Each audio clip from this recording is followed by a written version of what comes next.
हाँ मेरे साथियों, सिर्फ सोचने से कहाँ मिलते हैं तमन्नाओं के शहर, हमें चलना भी पड़ता है मंजिल को पाने के लिए। हेलो दोस्तों, आप सभी का स्वागत है मैथ इजी चैनल पर। आइए देखते हैं, आज हमारा टॉपिक है प्रतिशत या परसेंटेज। साथियों, ये प्रतिशत बड़ा ही प्यारा सा हमारा मैथ का टॉपिक है, जो हमारे एग्जाम पॉइंट ऑफ व्यू से जरूरी है ही, हमारे दैनिक जीवन में भी बड़ा महत्वपूर्ण है। जैसे कि हम किसी दुकान पर जाते हैं तो वहां पर कई सामानों में लिखा होता है 25% ऑफ, 20% ऑफ या 10% ऑफ, यानी कि 25% की छूट, 20% की छूट या 10% की छूट। तो हम इस बात को कैसे समझेंगे कि 25% छूट है तो हमें यह सामान कितने का मिलेगा, या हम कोई व्यापार करते हैं तो अपने सामान की कीमत को हम कुछ परसेंटेज बढ़ा करके लिखते हैं प्रॉफिट लेने के लिए, तो हम किस प्रकार से उस पर सामान का मूल्य बढ़ा करके लिखेंगे। और दोस्तों, प्रतिशत एक ऐसा चैप्टर है जो हमें आगे के सभी टॉपिकों में, जैसे कि एसआई, सीआई, हानि लाभ और time speed, time work, math के लगभग सभी चैप्टरों में, सभी टॉपिक में इसका यूज होगा और वेरी इंपॉर्टेंट है ये टॉपिक। इसलिए आइए ध्यान से समझ लेते हैं प्रतिशत को। हाँ, हम कठिन प्रश्नों को भी हल करेंगे, लेकिन क्या है कि जैसे मान लीजिए किसी की शादी पड़ती है तो मतलब तो फेरों से होता है, सिंदूर से होता है, लेकिन उसके लिए औपचारिकताएं करनी पड़ती हैं। जैसे कि दिखवारी हुई, तिलक होगा, बैंड बाजा होगा, स्टेज होगा, उसके बाद कहीं जा करके फेरे और सिंदूर होगा। तो उसके लिए तो पहले हम समझ लेते हैं प्रतिशत होता क्या है। ठीक है साथियों, आ जाए। प्रतिशत, इसका सबसे पहले शाब्दिक अर्थ ही समझ लिया जाए, प्रतिशत। ठीक है, प्रति का मतलब होता है क्या? प्रत्येक, प्रत्येक, और शत का मतलब होता है 100 पर, यानी हर एक 100 पर, यानी किसी भी संख्या की या किसी भी वस्तु की तुलना 100 से करने को ही क्या कहते हैं? हम प्रतिशत कहते हैं। जिस प्रकार से अगर हम कहें कि इस कार की चाल 40 किलोमीटर प्रति घंटा है, तो हमारा मतलब होता है कि वह कार हर घंटे में 40 किलोमीटर जाती है। इसी प्रकार से प्रतिशत में कोई संख्या अगर हम कहें 10%, इसका मतलब होता है कि हर एक 100 में 10, प्रत्येक 100 पर 10, यानी प्रतिशत का हमारा आधार क्या होता है, बेस क्या होता है? 100 होता है। यानी किसी वस्तु की तुलना या किसी नंबर की तुलना 100 से करने को ही क्या कहते हैं? प्रतिशत कहते हैं। और लिखा जाता है इस प्रकार से। तो आइए समझ लेते हैं। हाँ, प्रतिशत और फ्रैक्शन यानी भिन्न का बेहद ही महत्वपूर्ण संबंध होता है। आइए देखते हैं कुछ सरल सरल प्रतिशत को किस प्रकार से हम भिन्नों में कन्वर्ट करते हैं। सबसे पहले देखते हैं हम 10%। सबसे सरल कौन सा है? 10%। तो 10% को हमें फ्रैक्शन में लिखना होगा, तो हम क्या लिखते हैं? 10/100, यानी 0 0 कट जाएगा तो 1/10। 10% का मान कितना हो गया? 1/10। अगर हम कहें 20%, तो दोस्तों 20% का मतलब 20/100, और 0 से 0 कटा, 2 पंचे 10, यानी 1/5। तो 20% का क्या मान हो गया? 1/5। अगर हम कहें 5%, तो इसका मान हो गया कितना? 5/100, यानी 5 भी हम में 100, 1/20। ठीक है, इसको हम याद करते चलेंगे, और जो नहीं भी याद होगा तो क्वेश्चन करते करते हमें याद हो जाएगा, क्योंकि इसका बहुत ही अच्छा यूज होगा क्वेश्चनों में। इन सब का अभी आगे के अच्छे अच्छे क्वेश्चन हम जैसे सॉल्व करेंगे तो इनका बड़ा ही बेहतरीन यूज होगा। मान लीजिए हमने कहा 25%, तो बराबर क्या होगा? 25/100, यानी 25 चौको 100, 1/4। इस प्रकार से मान लीजिए 50% की हम बात करें तो क्या होगा?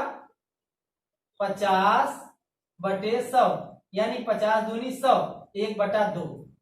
ठीक है, तो इस प्रकार से हम देखते हैं कि किसी भी प्रतिशत को अगर हमें भिन्न के रूप में, फ्रैक्शन के रूप में लिखना है, अनुपात के रूप में लिखना है, तो हम 100 से क्या करते हैं? भाग देते हैं।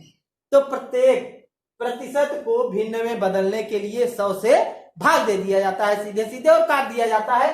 तो ये सब वैल्यू बहुत ही आसान है और इन्हें याद करें, नहीं भी याद रहेगा तो हम निकाल लेंगे वहां पे।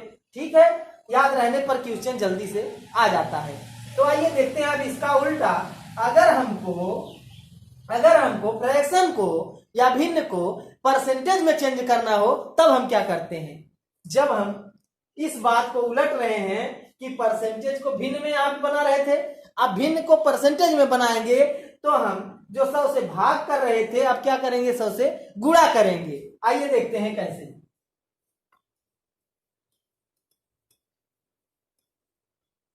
मान लीजिए कि यहाँ पे 3/4 है, इसको हमें प्रतिशत के रूप में लिखना है। तो प्रतिशत के रूप में लिखने के लिए इसमें हमने कहा क्या, 100 से गुणा करना है।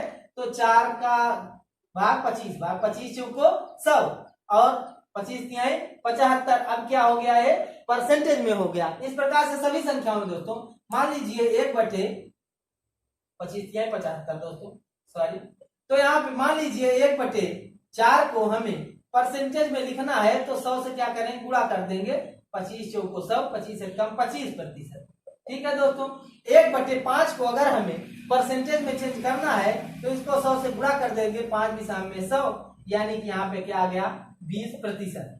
अगर हमें मान लीजिए 3/6 को हमें परसेंटेज में व्यक्त करना है तो 100 से हम यहाँ पे गुणा कर देंगे। 2 तिहाई 6 और 2 50 में 100 और 3 से 3 गया, यानी कि कितना हो गया है, 85% हुआ दोस्तों, क्योंकि 3/6 1/2 के ही बराबर होगा।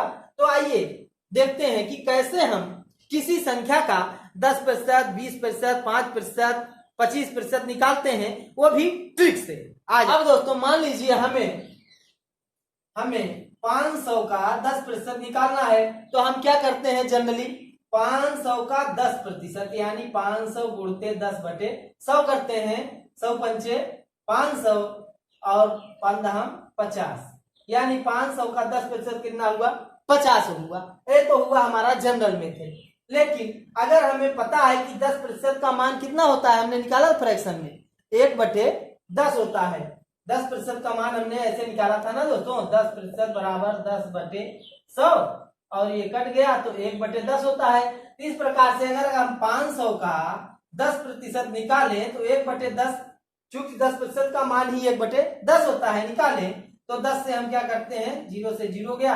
50%। लेकिन मैं कहूं कि इससे भी सरल विधि क्या हो सकती है, तो यहाँ पे देखिए दोस्तों 10 से भाग देने पर हम जानते हैं कि एक अंक के बाद दशमलव जाता है। इसलिए किसी संख्या का 500 का हमें 10% निकालना है तो हम सीधे सीधे यहाँ पे एक दशमलव लगाते हैं और ये जो बची संख्या यही क्या हो गई हमारी 50%। बहुत ही इजी है। मान लीजिए 375 है, 375 का हमें 10% निकालना है तो हम क्या करते हैं, सीधे सीधे इधर से दाहिनी तरफ से एक अंक बाद दशमलव लगा देते हैं, 37.5। बस यही हमारा क्या हो गया, आंसर हो गया दोस्तों। अब किसी भी संख्या का 825 है दोस्तों, इसका 10% हमें निकालना है तो हमें कुछ नहीं करना है, बस केवल एक अंक के बाद दशमलव लगा देना है। ये हमारा क्या हो गया, 825 का 10% कितना हो गया, 82.5 हो गया। आ जाइए, मान लीजिए हमें कुछ ऐसी सरल परसेंटेज हैं जिन्हें हम ऐसे ही आसानी से ज्ञात कर सकते हैं, तो क्या जरूरत है हमें समय को लॉस करने की, और बाकी हम जनरल मेथड तो जानते ही हैं। इस प्रकार से आ जाइए देखते हैं। मान लीजिए हमें 20% निकालना है किसी संख्या का, 600 है, 600 का हमें 20% निकालना है। 20% 10% का कितना होता है, दुगना होता है। तो मान लीजिए इसका 10% कितना हुआ, एक अंक के बाद दशमलव लगा दिए तो 10% हुआ 60, यानी 20% अगर 10% का दूना होता है तो ये संख्या भी क्या हो जाएगी, दूनी हो जाती है, 60 दूना 120 हो जाएगी, है ना दोस्तों।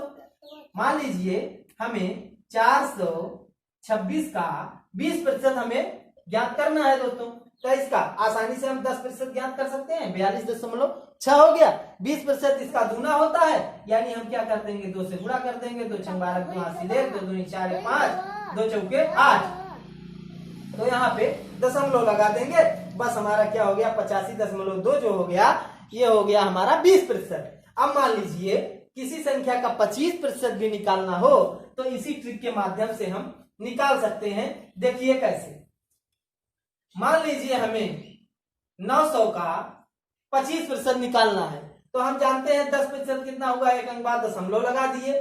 20% कितना हुआ, इसका दुगना हुआ, 90 दूना 180 हो गया 20%। और 90 का 5% कितना हुआ दोस्तों, जब 10% 90 हुआ तो 5% 45 हुआ। क्यों? चूंकि 5% 10% का आधा होता है, तो ये संख्या भी आधी हो जाएगी 45। तो इसमें हम 45 जोड़ देते हैं। 5 8 4 12 का 2 हासिल 1 1 2 225 क्या हो गया हमारा, 900 का 25% हो गया। ये ट्रिक हम अपना करके बहुत ही आसानी से ज्ञात कर सकते हैं।